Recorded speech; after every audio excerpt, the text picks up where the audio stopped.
I'll call the Committee on Transportation and Infrastructure to order.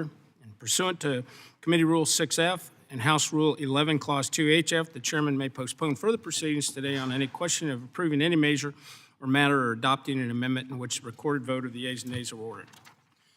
I'd ask unanimous consent that the chairman be authorized to declare a recess at any time during today's meeting. Without objection, that's so ordered. A bill and amendment text have been distributed electronically, and paper copies are available here in the hearing room if you'd like them. As a reminder, the committee will use an electronic system for any requested recorded votes.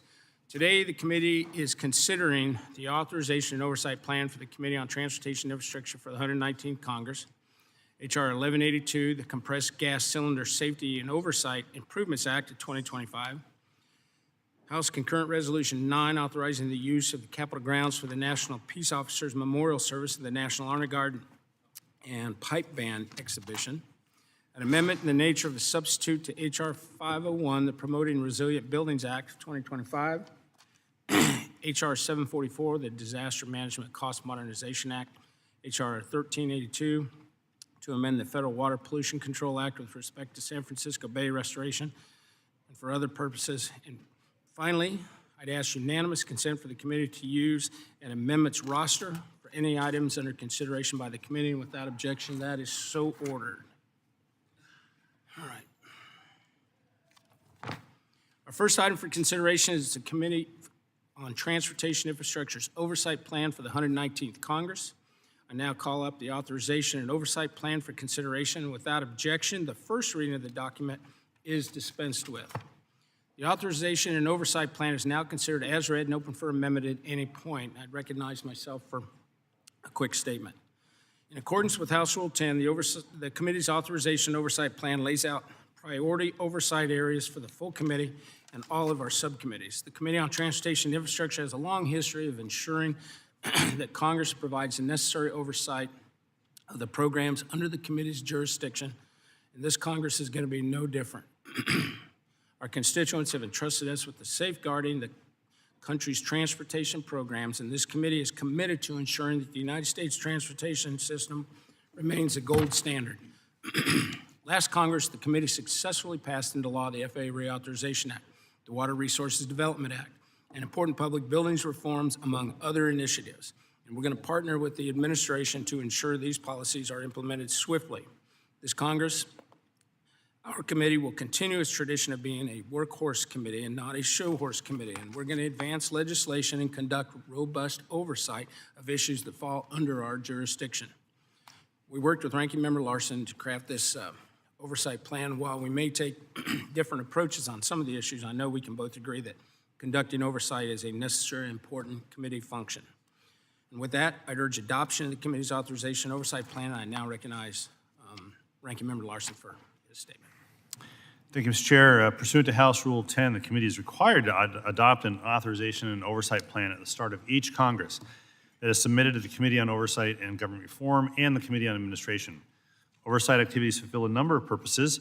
These activities include ensuring executive compliance with legislative intent, improving the efficiency and effectiveness of governmental operations, and assessing agencies' abilities to carry out program objectives. The committee is also specifically charged with investigating and eliminating waste, fraud, abuse, and mismanagement. Mr. Chairman, thank you for working with us on developing the committee's authorization and oversight plan, and I support adoption of the plan, and I yield back.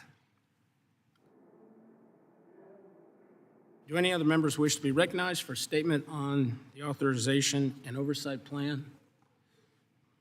Seeing none, are there any amendments to the authorization and oversight plan for the Committee on Transportation Infrastructure for the 119th Congress?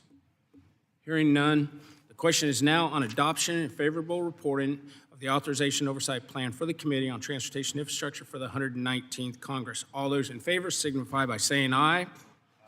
All opposed signify by saying nay. In the opinion of the chairs, the ayes have it. And the authorization and oversight plan for the Committee on Transportation Infrastructure for the 119th Congress is adopted. Pursuant to Clause 2D1 of Rule 10 of the Rules of the House of Representatives, the authorization and oversight plan will be submitted to the Committee on Oversight and Government Reform and the Committee on House Administration. Our next item for consideration, H.R. 1182, the Compressed Gas Cylinder Safety and Oversight Improvements Act 2025, and I'd ask unanimous consent to discharge the Subcommittee on Railroads, Pipelines, and Hazardous Materials for further consideration on H.R. 1182, and without objection, that is so ordered. I now call up the bill for consideration. Without objection, the first reading of the bill is dispensed with. The bill is now considered read and open for amendment at any point. I recognize myself for a quick statement. H.R. 1182, the Compressed Gas Cylinder Safety and Oversight Improvements Act of 2025, is an essential piece of legislation that's going to guarantee foreign manufactured cylinders meet Department of Transportation safety standards. The bill directs the Secretary to publish a rule addressing the approval of foreign manufactured cylinders used for transporting hazardous materials. We must ensure that imported products, especially from countries like China, that carry hazardous materials, that they meet our safety regulations and fully protect Americans. I now recognize Ranking Member Larson for a statement.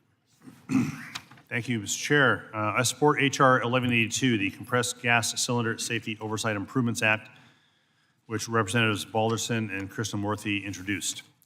This bill requires the Secretary of Transportation to advance a rulemaking to make the standards for foreign manufacturers of compressed gas cylinders that are sold in the U.S. the same as the standards for domestic makers of these cylinders.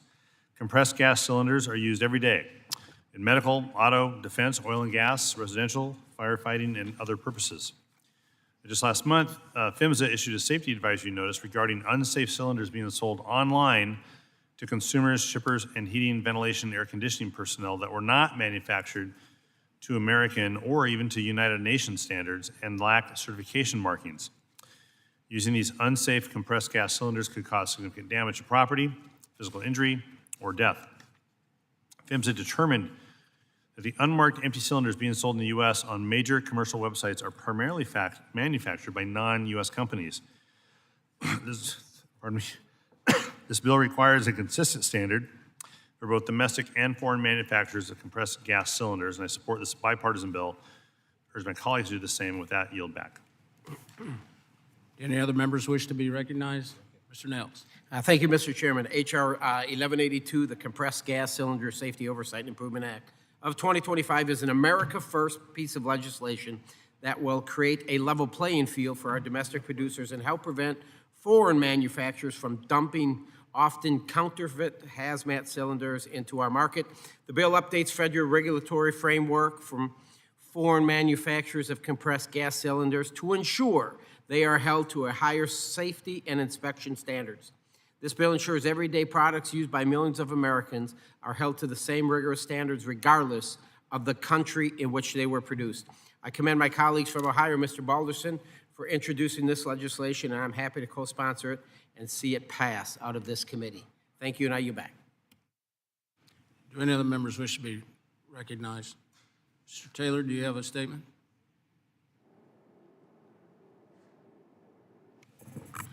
Thank you, Chairman. I'm proud to support H.R. 1182, the Compressed Gas Cylinder Safety and Oversight Improvements Act of 2025, introduced by my good friend, fellow Ohioan, Mr. Balderson. This common sense legislation ensures that Americans who purchase pressurized gas cylinders receive reliable and safe products. Over the last decade, some foreign manufacturers have sent products into the United States without adhering to our safety standards, putting American lives at risk. This legislation would ensure that all compressed gas cylinders shipped to the United States are safe and adhere to PHMSA's standards. I'm proud to support this legislation that will hold foreign producers accountable and ensure the safety of consumers. Urge my colleagues to support H.R. 1182 and yield back, Mr. Chairman. We're now considering the bill for amendments.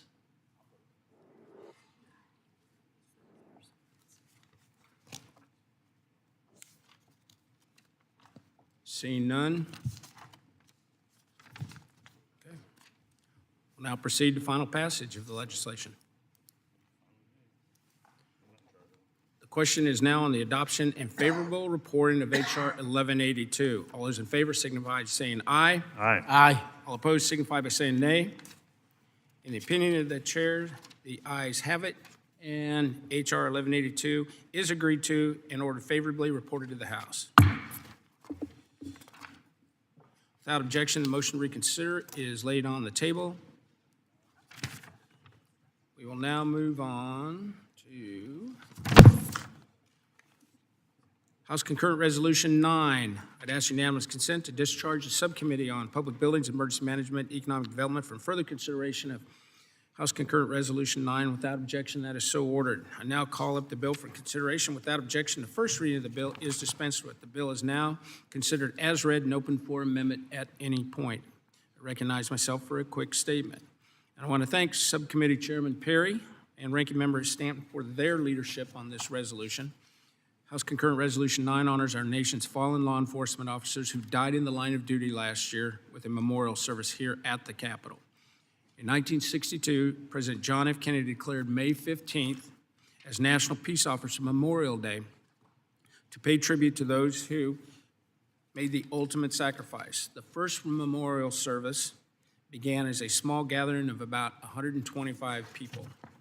This year, tens of thousands of people from across the country and around the world will make their way to Washington, D.C. in May to participate in this year's National Peace Officers Memorial Service, along with the numerous other events for Police Week. As chairman of this committee, I'm very proud to continue the long tradition of supporting our law enforcement officers by working with the National Fraternal Order of Police and its auxiliary to honor our fallen law enforcement officers. I urge my colleagues to support this resolution and recognize Mr. Larson for a statement. Thank you, Mr. Chair. I join you in supporting the passage of H.Con. Res. 9, which Representative Perry of Pennsylvania and Representative Stanton, Arizona, introduced. This resolution authorizes the Fraternal Order of Police, National Honor Guard, and Pipe Band exhibition to utilize the area surrounding the Grant statue on the east side of the Capitol Reflection Pool on May 14, 2025, to allow law enforcement personnel from around the country to demonstrate their Honor Guard programs and hold a big pipe band exhibition. In addition, this resolution authorizes the use of the Capitol grounds for the 44th Annual National Peace Officers Memorial Service on May 15, 2025. This event, which is hosted by the National Fraternal Order of Police, will honor the federal, state, and local law enforcement officers who lost lives while performing their duties in 2024, including one officer from Washington State, State Patrol Trooper Christopher Gadd. Trooper Gadd was killed in a car crash on March 2, 2024 on I-5 in Marysville, Washington, while working a DUI patrol. Trooper Gadd was 27 years old, a husband to his wife Cameron, a father to a 2-year-old girl Kaylin, and himself a member of a law enforcement family. So we get to honor Trooper Gadd's service and offer our condolences to his family today, but also later this year. I support this bipartisan resolution. Thank you, and I yield back.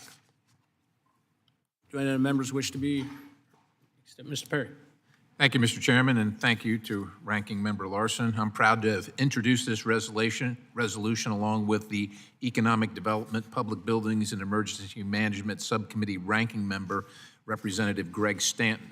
This resolution authorizes use of the Capitol grounds for the 44th Annual National Peace Officers Memorial Event to honor our law enforcement officers who have made the ultimate sacrifice. Over the past 4 years, the Biden administration sat idly by while crime and violence spread unchecked through our communities. Our police officers lacked the critical support they needed, and they were oftentimes targeted by criminals simply for wearing the uniform. According to the Fraternal Order of Police, last year there were 342 officers shot in the line of duty, 50 of whom were killed. Furthermore, there were 61 ambush-style attacks on law enforcement officers, which resulted in 79 officers being shot, 18 of whom were killed.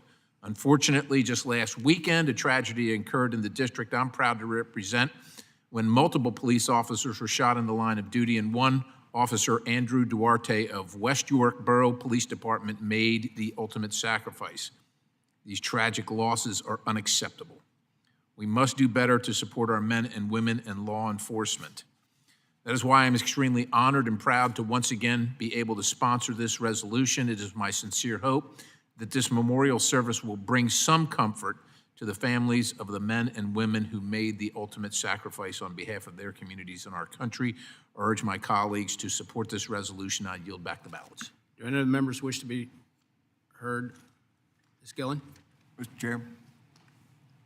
Thank you, Chairman Graves and Ranking Member Larson, for organizing this markup and advancing all of these bipartisan measures.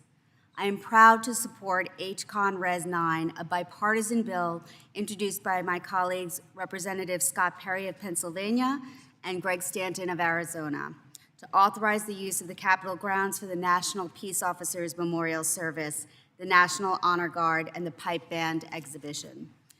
Mr. Chairman, every day Long Island's law enforcement officers put their lives on the line to keep our community safe and to make Nassau County the safest county in America.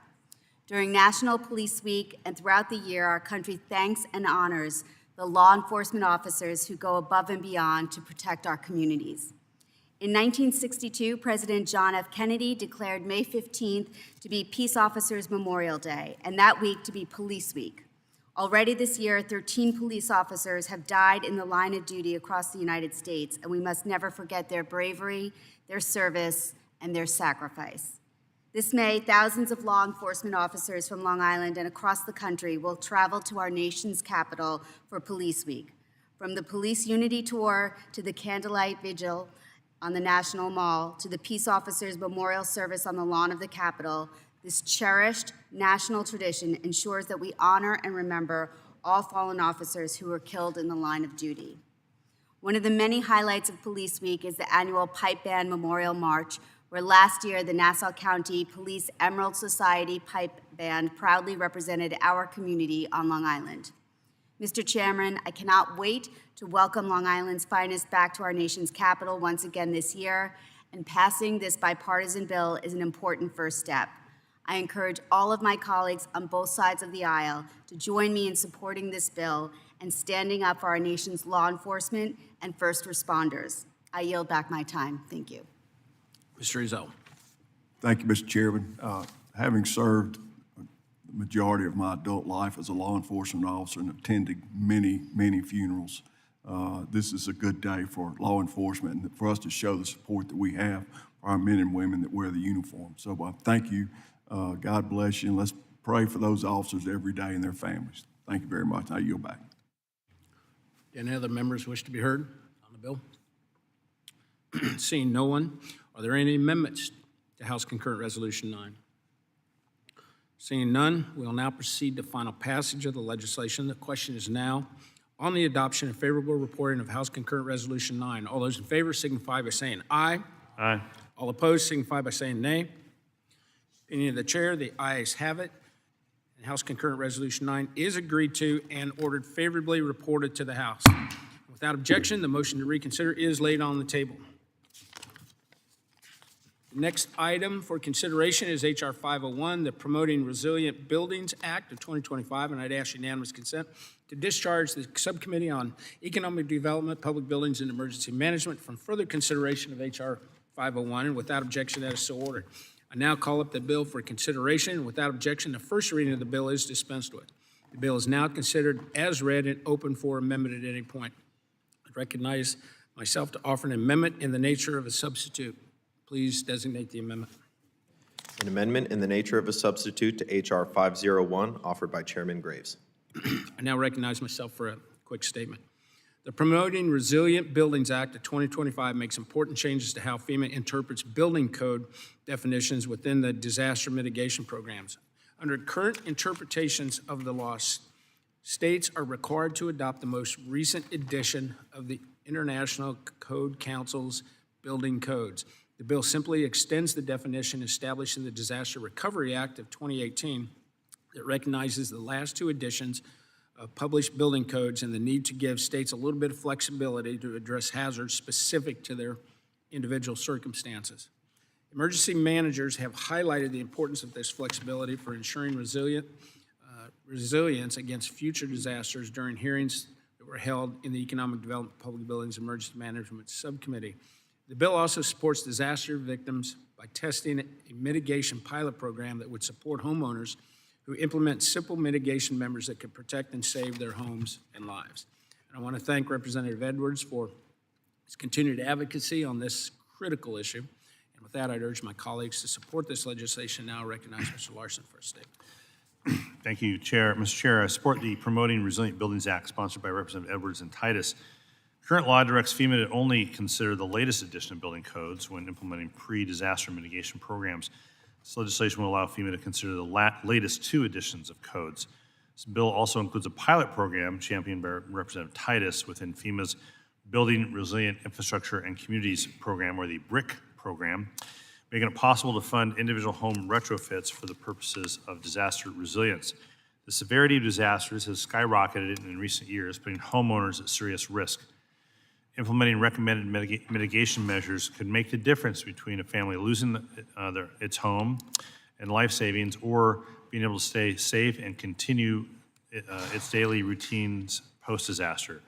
Homeowners could leverage this pilot to make their roof less flammable or more resilient to wildfires, remove overhanging branches to reduce the risk of damage from severe storms, or even build a tornado-safe room.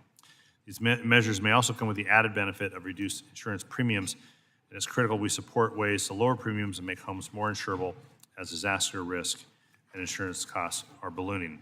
So I urge my colleagues on both sides to join with me to support this legislation, which passed the House on suspension in the 118th Congress. And I hope our support today is an indication that we are all here to support giving FEMA the resources it needs to carry out its critical work. With that, I yield the balance of my time. Are there any other amendments to the amendment in the nature of a substitute to H.R. 501? Hearing none, the question is on the adoption of the amendment in the nature of a substitute to H.R. 501. All those in favor signify by saying aye. Aye. All opposed signify by saying nay. In the opinion of the chair, the ayes have it, and the amendment in the nature of a substitute is adopted. The question is now on adoption and favorable reporting of H.R. 501 as amended. All those in favor signify by saying aye. All opposed signify by saying nay. In the opinion of the chair, the ayes have it, and H.R. 501 as amended is agreed to and ordered favorably reported to the House. Without objection, the motion to reconsider is laid on the table. Next item for consideration is H.R. 744, the Disaster Management Cost Modernization Act. I ask unanimous consent to discharge the Subcommittee on Economic Development, Public Buildings, and Emergency Management from further consideration of H.R. 744, and without objection, that is so ordered. I now call up the bill for consideration. Without objection, the first reading of the bill is dispensed with. The bill is now considered as read and open for amendment at any point. I recognize myself for a quick statement. So under current law, the Stafford Act allows a portion of disaster recovery dollars and pre-disaster mitigation grant funds to pay for management costs. However, these funds are linked to individual disaster declarations, limiting their flexibility. The Disaster Management Cost Modernization Act would streamline this process by giving states much greater control over these funds, allowing them to apply management cost funds across multiple open disasters. I now recognize Mr. Larson for his statement. Thank you, Mr. Chair. I support the Disaster Management Cost Modernization Act that Representatives Neguse, Ezell, Stanton, Titus, Harder, Stansbury, Raskin, Jayapal, and Bonamici have all co-sponsored. This bill gives states and local governments more flexibility when using FEMA assistance to manage the response to major disasters by allowing states to retain any excess management funds after disaster recovery is complete and use them for preparedness, mitigation, response, and recovery. So in managing disaster declarations, states administer FEMA grants that may be worth billions of dollars, and FEMA allows states to utilize a percentage of these grants to cover the cost of the administrative requirements and grant management. These management costs are strictly tied to each specific disaster declaration, program, and project. However, most states are managing recovery for multiple disaster declarations simultaneously. Consequently, a project inspector working a full day may visit multiple disaster sites in a state, and if those sites are associated with more than one disaster, all associated costs must be parceled out to possibly dozens of open grants. This bill will give states and local governments more flexibility. It'll help states build capacity when preparing for or responding to the next disaster. And one of the most common concerns that we've heard from expert witnesses at hearings regarding emergency management is that states and local governments do not have sufficient capacity to prepare for and respond to disasters. Supporting policy to build capacity is one of the most important actions we can take to ensure nationwide disaster readiness and empower state and local government emergency managers. However, I do want to be clear, this bill is not intended to, this bill is intended to supplement and not supplant FEMA assistance. This Congress hopefully can move forward on the reforms that we've identified in the past in this committee, reforms to FEMA that will help provide more disaster assistance to families that have lost everything and not less disaster assistance. So I support this bill and urge my colleagues to do the same, and with that, I yield back. Do any other members wish to be heard? Mr. Chairman, Mr. Zell. thank you, Mr. Chairman, for bringing this up for consideration. I'm pleased to be a co-sponsor of this bill.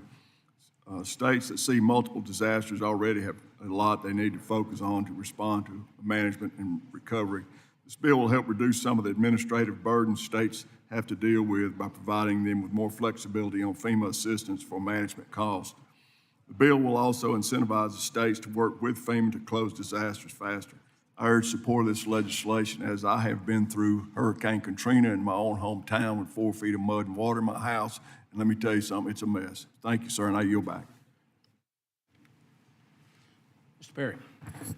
Thanks, Mr. Chairman. It pains me to say it's been flooded out of my house twice in the Susquehanna River Valley, but this legislation, in my opinion, enables states administering multiple open projects to use excess management cost funding to support staffing capacity for emergency management and building disaster response capacity. This further entangles the federal government, which is broke, by the way, in the state's responsibility to provide disaster relief to their own citizens. Worse, this federally funds bureaucrats with money that could and should be used to support actual disaster relief efforts, like the people that were flooded out of their house, like Mr. Rizzo. Continuing the federalization of state disaster roles will only worsen disaster recovery results as the focus is distorted by federal intervention. States don't need the federal government involved. They know what needs to be done, and I think, Mr. Rizzo, you know that, right? By allowing the federal government to float even more management costs, we are providing the framework for bloated state disaster agencies to become even less responsive to the needs of their constituents. And I'm going to urge my colleagues to oppose this bill, and I yield the balance. Do any other members wish to be heard on the bill? Seeing none, are there any amendments to H.R. 744? Hearing none, we will now proceed to the final passage of the legislation. The question is now on the adoption and favorable reporting of H.R. 744. All those in favor signify by saying aye. Aye.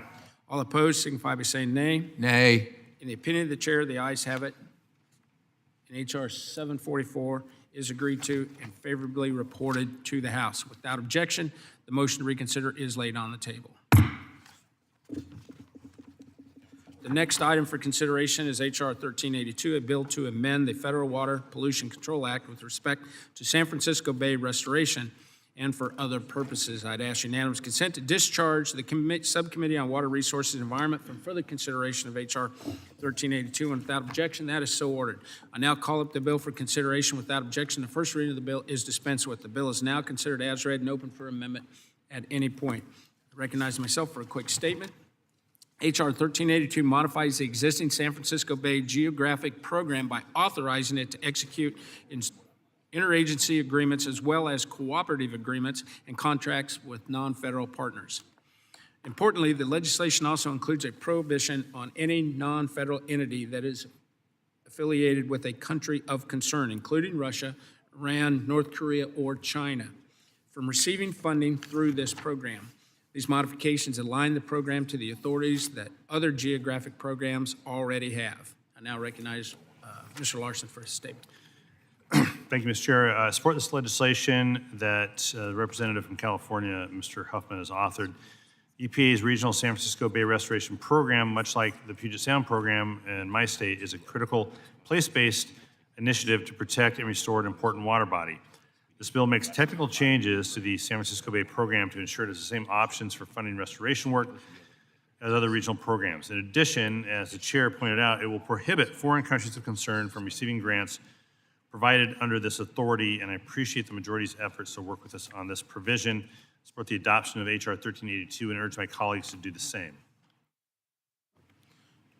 Any other members wish to be heard on the bill? Seeing none, we're now considering the bill for amendments. Mr. Larson. Thank you, Mr. Chair. I have on behalf of Mr. Huffman, I have an amendment at the desk, Huffman Amendment 03. Please designate. An amendment to H.R. 1382 offered by Ranking Member Larson, distributed as Amendment 1382 FC03. Without objection, the amendment will be considered as read. Mr. Larson is recognized for statement. Thank you, Mr. Chair. I support this technical amendment offered by the sponsor of this legislation, Representative from California, Mr. Huffman. This amendment makes a few technical and clarifying changes to the underlying bill, including correcting an incorrect citation from the introduced version. I thank the chair for working with us on this bill and urge my colleagues to support this amendment. With that, I yield back. Mr. Perry. Thank you, Mr. Chairman. This bill authorizes the San Francisco Bay Geographic Program to enter into interagency agreements and expand the type of funding it can offer to eligible non-federal entities. Proponents of this bill are seeking to further expand the role of the federal government in the restoration efforts of the San Francisco Bay Estuary, and that might be a noble cause. However, unlike many other estuaries covered by geographic programs, the entirety of the San Francisco Bay Estuary and the area covered by this program fall completely and wholly within the jurisdiction of the state of California. My constituents and constituents all across the other 49 states should not be forced to pay for the restoration efforts of the San Francisco Bay that Californians and San Francisco's are literally unwilling to fund themselves. I urge opposition to this bill, and I yield the balance of my time. Anyone else wish to be heard? The amendment? I do recognize myself for a quick statement. I do support this amendment. It simply makes some technical changes to the underlying bill, and these changes were developed in a bipartisan manner, and I urge my colleagues to support the amendment. And with that, yield back. Are there any other speakers on this amendment? Seeing none, are there any amendments to the amendment? Seeing none, the question is on the amendment. All those in favor signify by saying aye. Aye. All opposed signify by saying nay. The ayes have it. The amendment is agreed to.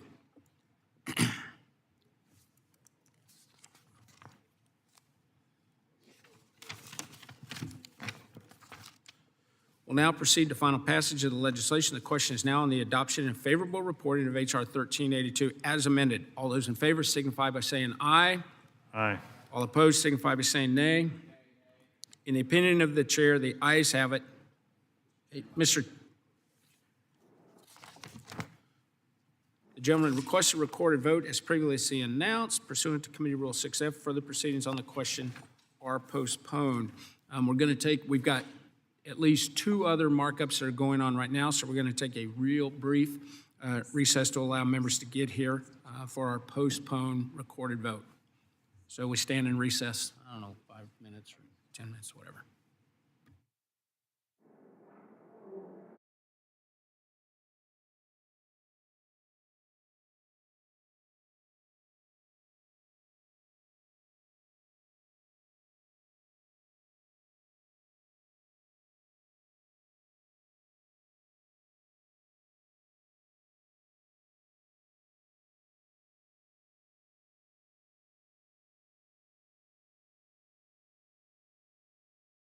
We can do it right when we come back. Everybody will come back.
call the committee back to order.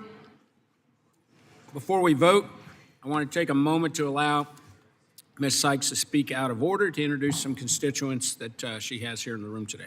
Ms. Sykes. Thank you, Mr. Chair and Ranking Member, for a moment of personal privilege. I would just like to introduce to the committee Dawn Dissler, who's the CEO of the Akron Metro, our public transit authority in Ohio's 13th, one of them in Ohio's 13th Congressional District.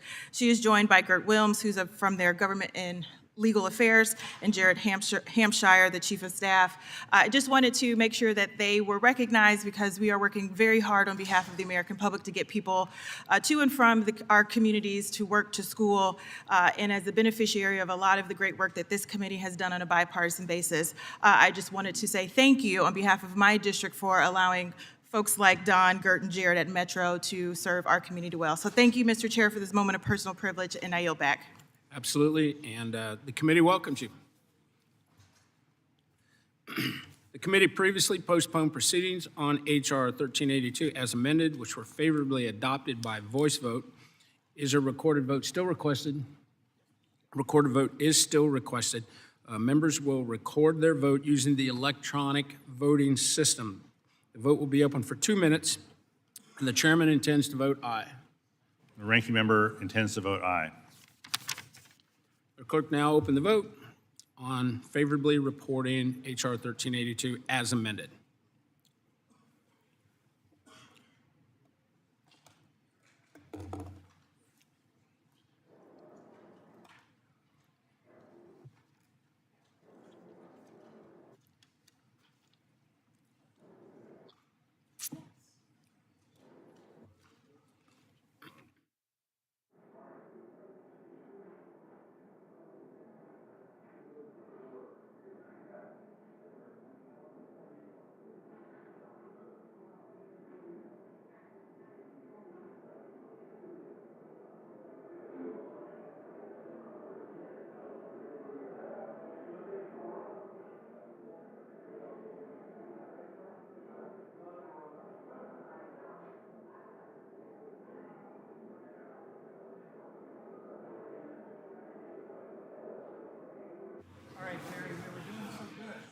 There's 1 minute left in the vote.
Like to make sure our freshman guys get a chance.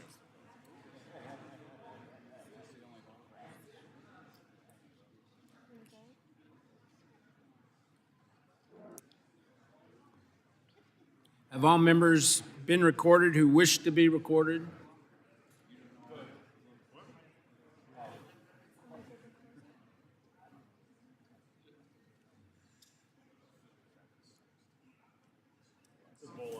Do any members wish to change their vote?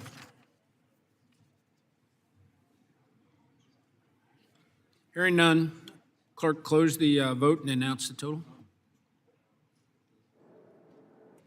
Mr. Chairman, on that vote, there are 40 yeas and 13 nays.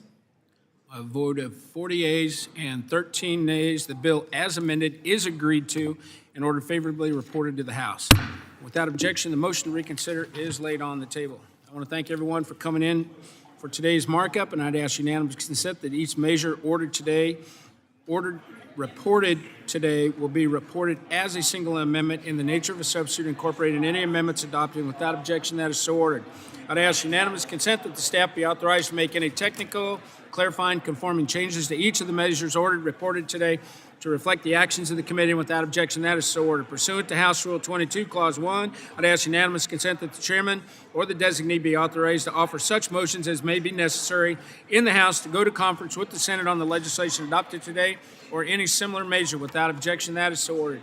I'd ask unanimous consent that the chairman, after consultation with the ranking member, have authority to strike or revise any provision of the measures ordered reported today that would cause a sequential referral to another committee or that would cause the bill to be subject to the Budget Act or Rule 21, cut-go point of order.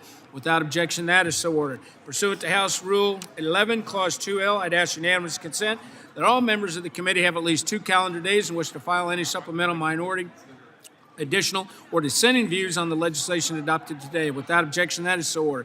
Pursuant to Rule 6 of the Rules of the Committee on Transportation Infrastructure, I note the presence of a quorum for all actions taken on committee business today. With that, the Committee on Transportation Infrastructure has completed its business. The committee stands adjourned.